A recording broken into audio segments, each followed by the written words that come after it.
Paris Olympic 2024 में जब यूसुफ डकेच बिना किसी महंगे गियर, बिना किसी खास तैयारी, एक हाथ जेब में डालकर गोली मारकर सिल्वर जीत कर लौटे थे, तो कईयों ने तो लेजेंड माना था, लेकिन कईयों ने बड़ा मजाक उड़ाया था। कहा कि भाई साहब तुक्का था अंकल जी का, अंकल जी लकी थे, मीम बना दिए। लेकिन वही अंकल इस बार जब दूसरी बार आए तो सारी हंसी खामोश हो गई, सारे आलोचक फैन बन गए और आज दुनिया सिर झुकाए खड़ी है और कह रही है यूसुफ डकेच यार तुम लेजेंड नहीं हो, तुम लेजेंड के बाप हो। हाँ लेजेंड के बाप हैं, क्योंकि 2024 की तस्वीरें भी हम भूल नहीं पाए थे। 2024 में 10 मीटर एयर पिस्टल फाइनल आज भी आंखों के सामने। लाइन में दुनिया के महंगे शूटर्स खड़े थे, उनके शरीर पर टेक्नोलॉजी की मोटी मोटी परतें थी, सब एलियन लग रहे थे। लाखों रुपए के स्पेशल लेंस लगाए थे जो हवा की हल्की सी भी हलचल को पकड़ लेते हैं।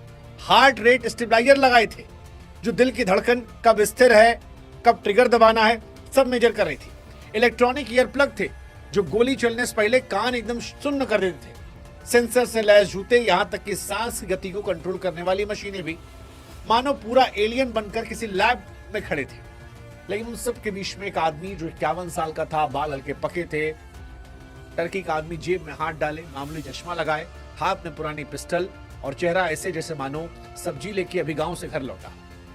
बस यूं ही आया, ट्रिगर दबाया और उसके बाद स्कोर जो था वो सिल्वर मेडल में आ गया था। उस वक्त पूरी दुनिया सक पका गई थी, कहीं लगी भाई अंकल जी का तुक्का लग गया, तुक्का लग गया। हाथ में जेब में, मतलब एक हाथ जेब में रख के कौन गोली मार सकता है भाई, टेक्नोलॉजी थोड़ी ना हारे, किस्मत जीत जाएगी। खूब बकवास चली थी, कईयों ने लेजेंडरी माना था, लेकिन आज लेजेंडरी नहीं है, हम फिर कह रहे हैं वो लेजेंड के बाप हैं, क्योंकि उस घटना के 1 साल बाद वर्ल्ड शूटिंग चैंपियनशिप, 52 साल उम्र है, वही पुरानी टी शर्ट, वही चश्मा, वही एक हाथ जेब में, और फिर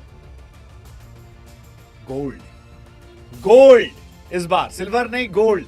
लेजर सेंसर, हवा पड़ने वाली मशीनें, हार्ट बीट मॉनिटर, सब बर्बाद।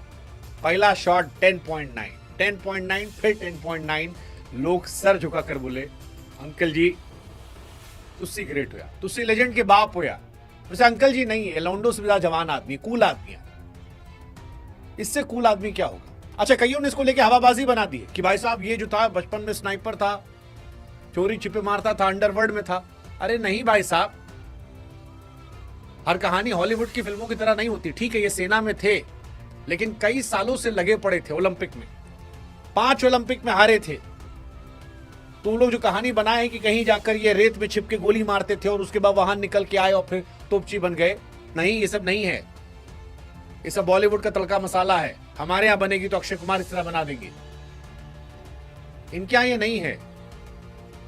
यूसुफ मेहनत करके आ गया है और इसीलिए इस बार कोई मीम नहीं, इस बार दुनिया अपॉलॉजी कह रही साहब लेजेंड के बाप आप हैं। यूसुफ डकेच की कहानी अगर आपको बताएं तो ये रातों रात का चमत्कार नहीं है। 1973 में टर्की में पैदा हुए एक साधारण परिवार में, सेना में देश की सेवा की। 2001 में पहली बार पिस्टल उठाई थी और वहीं से धीरे धीरे उठे। 2006 में मिलिट्री वर्ल्ड चैंपियनशिप में रिकॉर्ड बनाया। 2014 में 2 गोल्ड, 1 सिल्वर जीता, 1 ब्रॉन्ज जीता, लेकिन ओलंपिक में साहब नहीं जीते। 2008, 2012, 2016, 20 हर बार यह है। लोगों ने कहा रिटायर हो जाओ यार, लेकिन जनाब के दिमाग में कुछ और था, जानते समय नहीं आया। फिर आया तो ऐसा आया कि कमाल हो गया यार। मतलब वो जो 2001 से मेहनत चल रही थी, प्रैक्टिस चल रही थी, उसका असर रहा। इतने सारे ओलंपिक में खाली हाथ लौटने के बाद जनाब ने सिल्वर जीता था। तब जब ना सबसे महंगा गियर पहना था, ना स्पॉन्सर, ना कोच की पूरी टीम, सिर्फ 3 चीजें इनके पास थी, हिम्मत, धैर्य और मेहनत। वो हिम्मत जो टूटी नहीं, वो धैर्य जो सालों तक था, और वो आदत, रोज सुबह उठ के पिस्टल, और फिर गोल्ड मेडल आ गया। आना गजब। लोग कहानी में लगे। हालांकि तब लोगों ने तुक्का उक्का कहकर उसे बहुत क्रिटिसाइज किया था कि अंकल जी का क्रिटिसाइज हो गया, तुक्का है। अभी भी लोग उस फोटो को देखकर याद करते कि अरे यार जेब में हाथ रखिए। हालांकि वो जेब में हाथ रखना भी उसकी कहानी है, उस पोज के पीछे कहानी है। और ये हमने वही बताए कि गहरी सांस, स्थिर शरीर, कंट्रोल में धड़कन और आत्मविश्वास जो घंटों की प्रैक्टिस से आए, हजारों घंटों की प्रैक्टिस से, ना कि लाखों गियर से। यूसुफ साहब बताए थे कि ये पोजीशन उन्हें कंफर्ट देती है, बाहर से शांत रहता है, हालांकि अंदर एक तूफान चलता रहता है। उनका मानना असली खिलाड़ी वही है जो बाहर से शांत तो अंदर से जंग चल रही है, और वो कई सालों से जंग लड़ रहा है। और इसलिए वो अब जो जीते हैं तो उसको मानते यही है उनकी स्टाइल, यार उनकी स्ट्रेंथ का है। हालांकि उन लोगों पर जीत है जिन्होंने ताना दिया।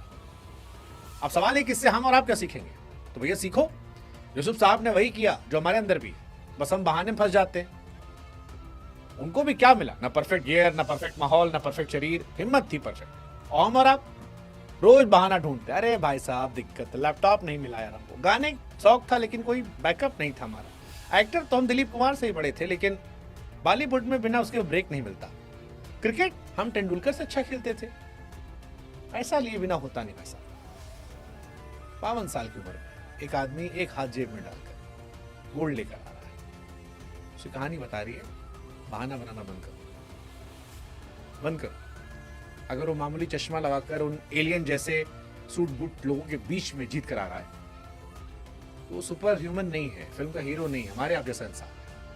रुका नहीं, थका नहीं, धैर्य नहीं खोया। 2001 से अभी भी पिस्टल साफ कर रहा हूँ, अगली तैयारी की, फिर हमारा आप कहेंगे अरे भाई साहब लेजेंड है। लेजेंड नहीं है, लेजेंड का बाप है, एटीट्यूड में भी, परफॉर्मेंस में। सैल्यूट है, मजा आ गया यूसुफ भाई।